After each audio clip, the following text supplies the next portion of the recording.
It's a Man Crush Monday. Join Professor Buzzkill as he crushes on men from history who deserve more fame and glory. Yes, it's your favorite history podcast. It's Professor Buzzkill here. We are not in the Buzzkill bunker today for this Man Crush Monday. We are at Studio Me, which is a very fancy audio studio here in town. Fortunately, Lady Buzzkill decided to extend one of the wings of Buzzkill Mansions, and the construction noise is too great at the bunker, so you wouldn't hear me. And what's worse is you wouldn't hear your favorite history professor, and that, of course, is Professor Philip Nash from Penn State, who's here to talk to us about his latest man crush. Hello, Professor. Hello there. I must say, though, I'm a little dazed and confused, not being in the comfort of the bunker. This is weird for me. Yeah, this is a little bit too nice. Too high class. Yeah, that's right. Well, Professor, this is a Man Crush Monday. We want to talk about someone who deserves more fame and glory.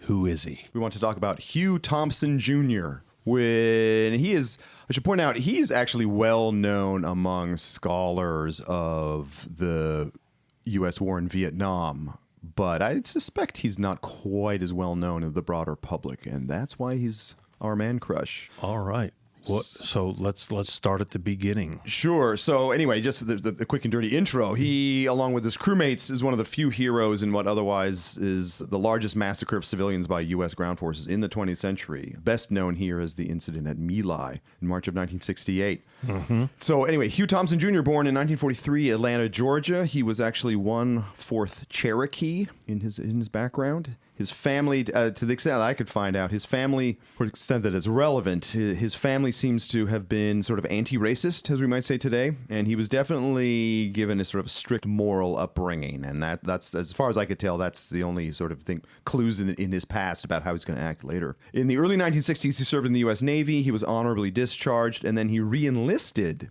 in the U.S. Army for the Vietnam War. Oh. Yeah, so inter-service rivalry doesn't matter. These two branches, but also, I mean, I guess the more important thing is he'd already served, so he did not have to worry about going to Vietnam if he didn't want to, but he thought it was his duty to re-enlist. Oh, right. So he re-enlisted in the U.S. Army. He trained as a helicopter pilot, warrant officer. And warrant officer, for people who may not know, I had to look this up. Warrant officers are typically junior officers who have a technical specialty like helicopter pilot, but they're not in the normal ranks. So they're sort of above the highest ranking non-commissioned officers like sergeants, but below the lowest ranking regular officers like lieutenants and captains. That's my understanding anyway. Mm-hmm. So we go to 16 March 1968 in Quang Ngai province in South Vietnam. His observation helicopter, so it's him and his two crewmen, folks by the name of Glenn Andreatta and Lawrence Colburn. They also deserve recognition, honestly, because they did the right thing as well. Yeah. So the three of them are in their observation helicopter flying reconnaissance for two infantry companies from the Americal Division. That's earlier was the 23rd Infantry Division. Two infantry companies moving into the hamlet of My Lai 4. It took Thompson and his crew a while to realize that the U.S. infantry were, in fact, on the ground slaughtering large numbers of civilians. Yeah. And by the way, there's no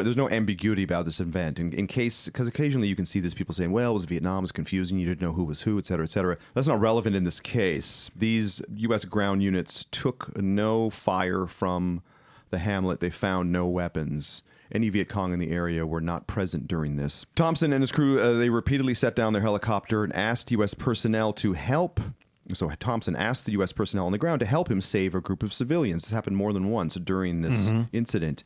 And the response from the sergeant or the junior officer on the ground was, in effect, well, those people over there, we're going to kill them too. Oh, God. So, and that's one of the reasons why it's slow to dawn on Thompson what's going on, because he assumes, oh, these people on the ground, these Americans on the ground, know that they're civilians, and so they'll want to help save them. No, they wanted to kill them. So he and his crew, Thompson and his crew, increasingly grew angry. And at one point, they actually set the helicopter down between a group of Americans who were advancing toward a bunker that was full of South Vietnamese civilians. And Thompson, by this point, was so incensed, he instructed his crew to shoot the Americans if the Americans opened fire on the civilians. Okay, now let me pause you there for a minute. He takes his helicopter, lands it in between. He inserts his helicopter between some advancing Americans and some soon-to-be civilian victims. And then told his crew that if you see one of these American advancing... You open fire on them. Which, by the way, even in the heat of combat, That's about as serious a breakdown in discipline and breakdown in military order as you can possibly have, right? I mean, that's about this is in extremis. This almost never happens, this sort of thing, where some Americans are so out of line, other Americans threaten to shoot them. Normally, there are many, many stages you go through before you get to that point, right, to de-escalate a disagreement among your own forces, regardless. So by doing this, they managed to get about 12 to 16 people out of the bunker, and Thompson called in other helicopters. These were in fact helicopter gunships, and had these other helicopters fly these people away to safety. These other people, you meaning the civilians? The civilians, yes. Yeah. So he in other words, he didn't just insert his helicopter. He actually made sure that they were flown away by other helicopters. By the way, he's in a very small observation helicopter that has no space in it.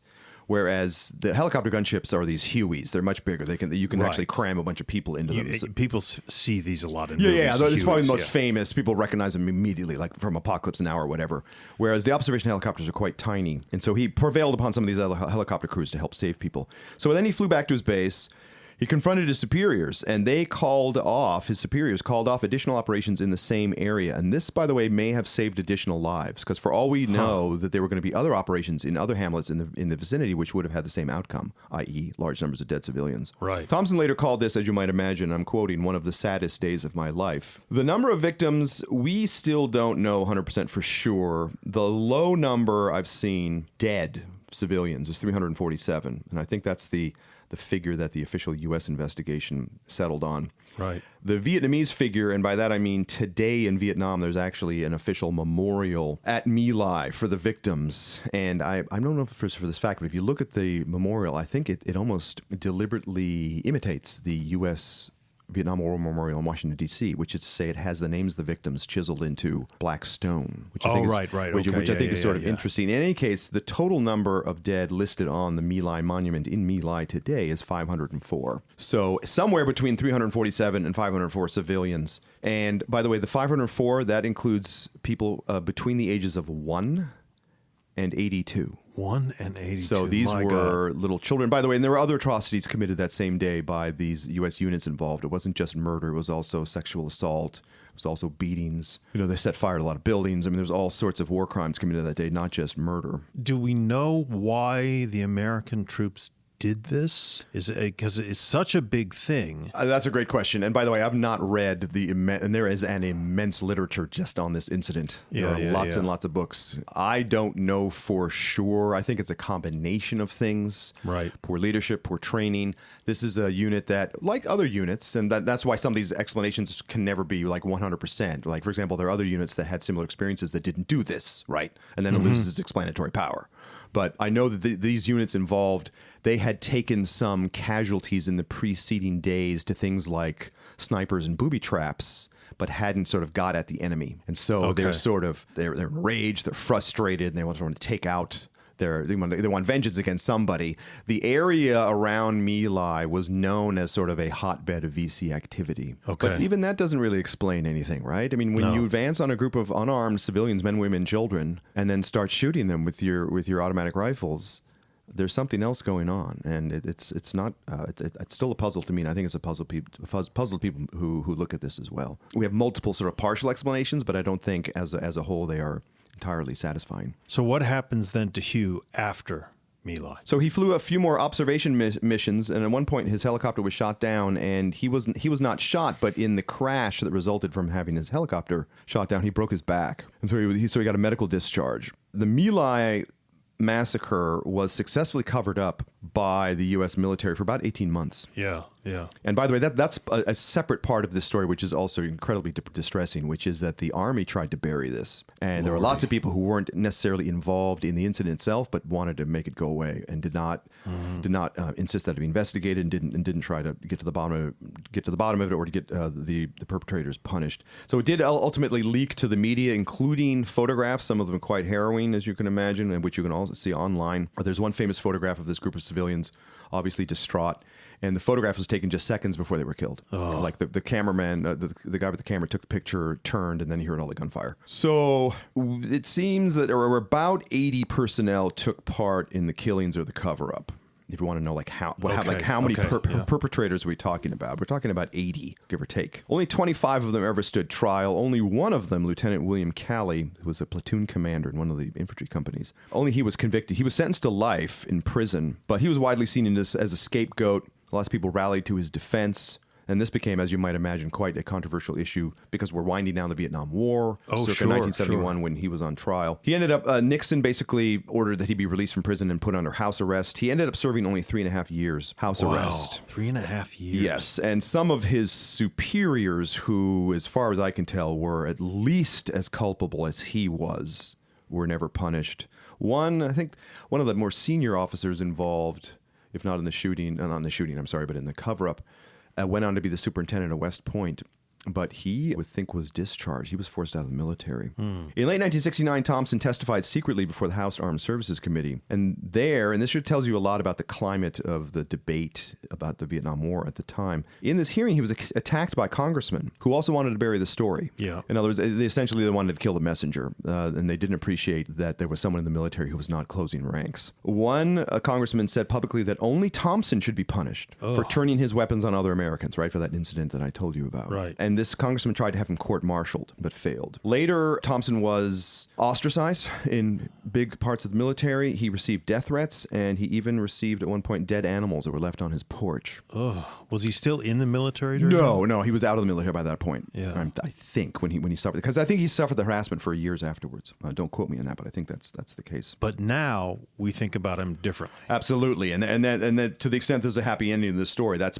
part of it. Only in the late 1980s did interest in his story grow. There was a lot of interest in My Lai ever since it was revealed in 1969. There was, like I said, there was a series of books. By the way, this is where Seymour Hersh sort of got his start as a big name journalist. He was one of the journalists to break the story. So, but in the late 1980s, the interest in his story grows. He and at least one of the other crewmen started cooperating with documentarians. His story got told, and then that sort of grew into a push to get him recognition. To get him and his crew the recognition they deserved. In 1998, Thompson and his crew were awarded the Soldier's Medal, which is the highest award for bravery not involving direct contact with the enemy. Right. Usually the medals you hear about, like the Bronze Star, Silver Star, Medal of Honor, those are for valor, in combat against the enemy.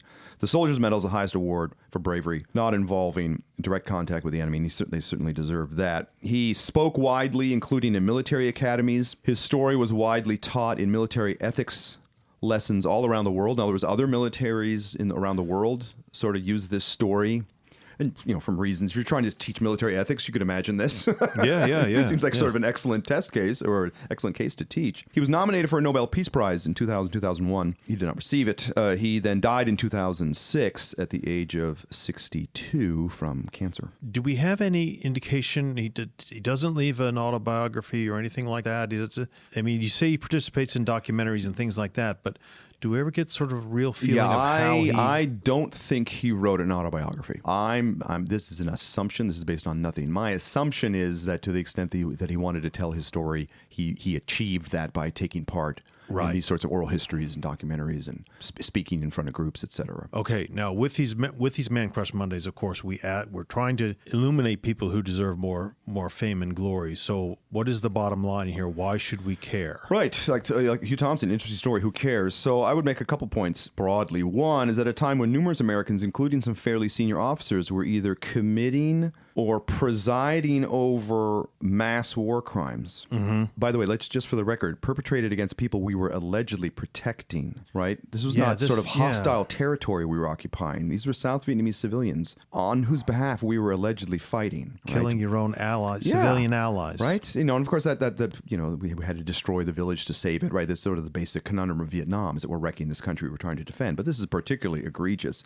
So at a time when some fairly senior officers in our military were either committing or presiding over war crimes or covering them up afterwards. Yeah. At least a few had the courage to do the right thing. And it would have been perfectly easy for Hugh Thompson and his crew to look the other way, to not intervene, to take part in the cover-up, to pretend they hadn't seen anything, etc.